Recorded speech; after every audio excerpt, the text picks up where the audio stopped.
कर्नाटक के जो किसान भाई हैं उन तक मेरा ये जो मैसेज है वो पहुँचे।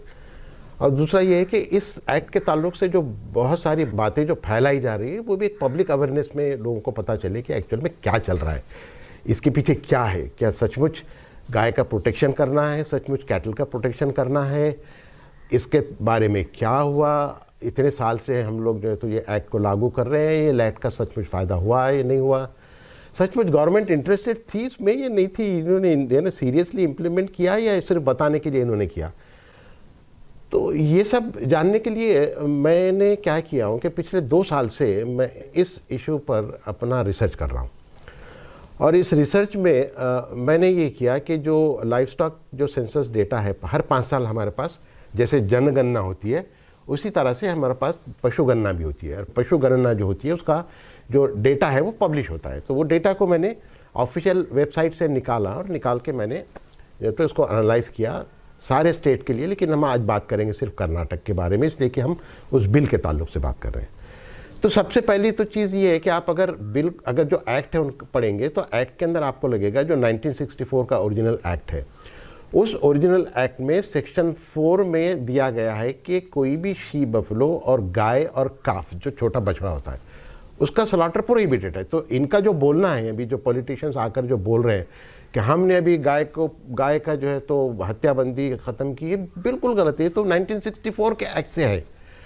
अब इन्होंने जो किया है वो ये किया है कि अभी का जो एक्ट है उसमें एक प्रोविज़न ये था कि 12 साल से ऊपर के जो बुलक्स थे, मेल बैल है ना, जो अनइकोनॉमिकल थे, जो काम नहीं कर सकते थे और जो परमानेंटली इनकैपेसिटी, जो कभी भी काम नहीं कर सकते, ना ड्राफ्ट पर्पस के लिए कर सकते, ऐसे जो बैल थे, इन बैल को अगर उनकी हेल्थ बराबर है और सर्टिफिकेशन मिलता है तो उनको स्लॉटर करने की परमिशन थी।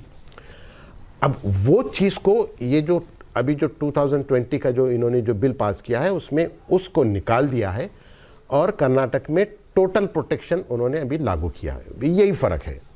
अब हम लोग ये देखते हैं कि सचमुच ये जो एक्ट है इसका सचमुच किसानों को फ़ायदा हुआ क्या, पब्लिक इंटरेस्ट की ये लोग बात कर रहे हैं क्या, जो ऑब्जेक्टिव इसके पीछे थे, जो वजूहत थे कि भाई हमको ये करना है ये करना है, क्योंकि एक्ट जब बनाते तो उसकी वजह रहती है कि हमको ये सारी चीज़ें हमको हासिल करनी है। तो वो चीज़ें हासिल हुई क्या, अब उसका मैं आपको ब्रीफ में डेटा बताता हूँ।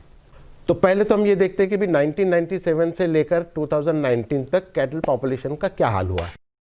बड़ी क्या, अब 22 साल की बात चल रही है। ये पिछले 5 सेंसस का जो डेटा है 1997 से लेकर 2019 तक, वो आपको मैं स्क्रीन पर दिखा रहा हूँ। आप देखेंगे कि अगर कैटल प्रिजर्वेशन जो एक्ट है वो सचमुच अगर ये लागू करते, ये लोग अगर सिंसियर रहते, तो ज़ाहिर है 22 साल में तो कैटल की जो पॉपुलेशन है वो बढ़नी चाहिए। अब आप डेटा देखेंगे तो 1997 में लगभग 108 लाख कैटल पॉपुलेशन कर्नाटक में थी टोटल, जो 2019 में घटकर लगभग 84 लाख हुई है। तो बढ़ने के बजाय कैटल पॉपुलेशन कम हुई है। इसका मतलब ये है कि जो पहला इनका जो ऑब्जेक्टिव था कि स्लॉटर को जब हम बैन करेंगे तो जो नंबर्स है वो नंबर्स बढ़ेंगे, वो बिल्कुल गलत है। और ये किसी एक सेंसस का डेटा नहीं है, ये 5 सेंसस का डेटा है। और आप देखेंगे कि कंसिस्टेंटली 1997 से लेकर 2019 तक पॉपुलेशन घटी है। अब दूसरा उसी टेबल में मैंने मेल और फीमेल यानी जो बुलक्स है उसका भी पॉपुलेशन बताया हूँ और उसके बाद में जो गाय है उसका भी पॉपुलेशन बताया हूँ। अब बुलक तो जो है मेल जो कर्नाटक में है वो तो 12 साल के ऊपर की सिर्फ परमिशन थी। इसका मतलब है कि 12 साल से ऊपर के जो बैल होंगे वो मुश्किल से 10%, 15% या ज़्यादा से ज़्यादा 20% होंगे। लेकिन अब आप देखेंगे कि इनका जो पॉपुलेशन है जो मेल का वो 1997 में लगभग 46 लाख था और वो 2019 में घटकर सिर्फ 18 लाख हो गए। तो इसका मतलब ये है कि जो मेल की जो पॉपुलेशन है वो बहुत ज़्यादा घटी है। हालांकि मेल को 12 साल तक के जितने भी जो बैल है उनको प्रोटेक्शन है। सबसे ज़्यादा जो इंटरेस्टिंग बात है वो ये है कि इंडिपेंडेंस से लेकर आज तक गाय जो है उसके ऊपर पाबंदी है। गाय की हत्या नहीं कर सकते, स्लॉटर नहीं कर सकते। तो जाहिर है हर 5 साल में गाय की जो संख्या है, जो नंबर्स है, वो बढ़ने चाहिए। अब आप स्क्रीन पर आप टेबल पर जब देखेंगे तो पता चलेगा कि आपको 1997 से लेकर 2019 तक जो गाय की जो पॉपुलेशन है वो लगभग 60 लाख से लेकर 65 लाख के दरमियान सिर्फ वेरी हो रही है। जबकि अगर कोई भी गाय अगर आप स्लॉटर नहीं कर पा रहे हैं तो इनकी जो पॉपुलेशन है वो हर 5 साल में डबल होनी चाहिए। तो इसका सीधा सीधा मतलब ये है कि कर्नाटक के जो किसान हैं वो बहुत इंटेलिजेंट है, बहुत होशियार है, और लगभग पूरी दुनिया में जो स्ट्रैटेजी जो किसान जो करते हैं वो ये करते हैं कि उनकी जो गाय के जो नंबर है, दूध देने वाले जो गाय के जो नंबर है, वो नंबर वो हमेशा कांस्टेंट रखते हैं, उस पर बहुत ज़्यादा वेरिएशन नहीं होने देते। इसलिए कि ज़्यादा किसान को प्रॉफिट कब होता है, जब वो कम गाय से ज़्यादा दूध निकाले।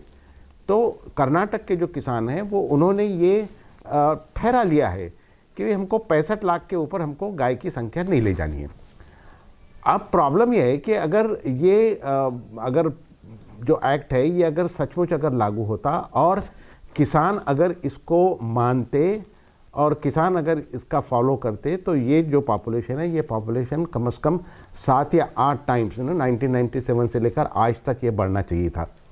तो ये टेबल से साफ 2 चीज़ें निकल कर आ रही है कि नंबर 1 ये जो एक्ट है इसका कोई इफ़ेक्ट नहीं हुआ है, नंबर 2 ये है कि फार्मर ने इस एक्ट को एक्सेप्ट नहीं किया है, उन्होंने इसको नहीं माना है, और वो जो है तो इस एक्ट को न मानते हुए जिस तरह से पूरे दुनिया के किसान छाटनी करते हैं अलग अलग स्टेजेस पे, उस तरह की छाटनी कर रहे हैं। दूसरा एक जो पैरामीटर जो मैंने बताया वो है मेल फीमेल रेशो, कि जैसे हम इंसानों में भी देखते हैं कि भी मेल टू फीमेल रेशो कितना है। अब अगर मेल फीमेल दोनों को प्रोटेक्शन है और सिर्फ 12 साल के ऊपर के जो बैल है सिर्फ उन्हीं को अगर परमिशन है स्लॉटर की, ज़ाहिर आपका जो मेल टू फीमेल रेशो बहुत अच्छा होना चाहिए। अब आप देखेंगे कि 1997 से लेकर आज तक जो मेल फीमेल रेशो है वो हर 5 साल में घटते जा रहा है और काफ़ी घट रहा है। जैसे कि आप देखेंगे 1997 में जो मेल टू फीमेल रेशो थी वो थी 74, यानी हर 100 गाय पे 74 बैल थे, और वो अब घटकर हो गई है 2019 में 100 पर 28। तो इसका मतलब है लगभग 70% जो बैल है वो बैल तो एक्सेस है, किसानों को उनकी ज़रूरत नहीं है और इसलिए वो इसको कल कर कर एलिमिनेट कर रहे हैं, उसकी छाटनी कर रहे हैं।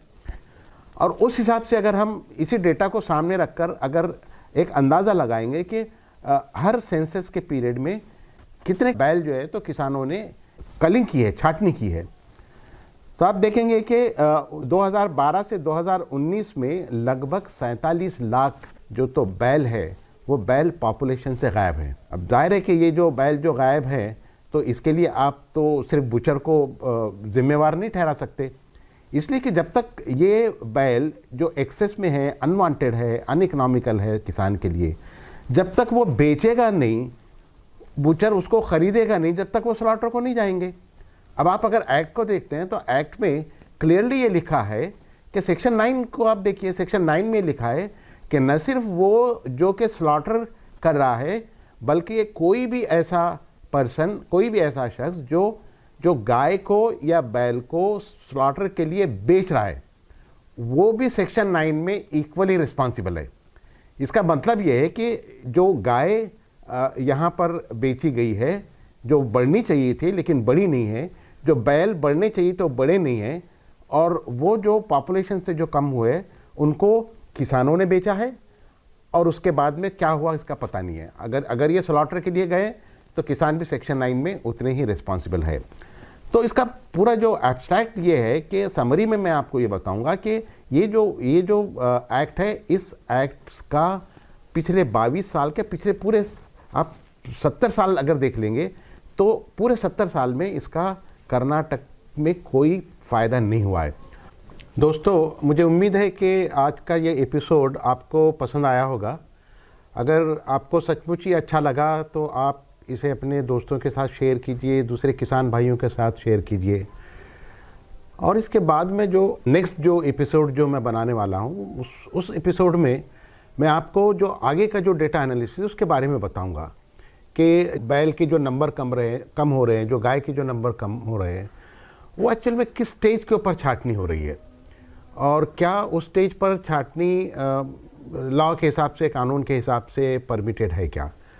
तो आपसे विनती है कि आप मेरा जो दूसरा एपिसोड है वो भी आप ज़रूर देखें। बहुत बहुत धन्यवाद।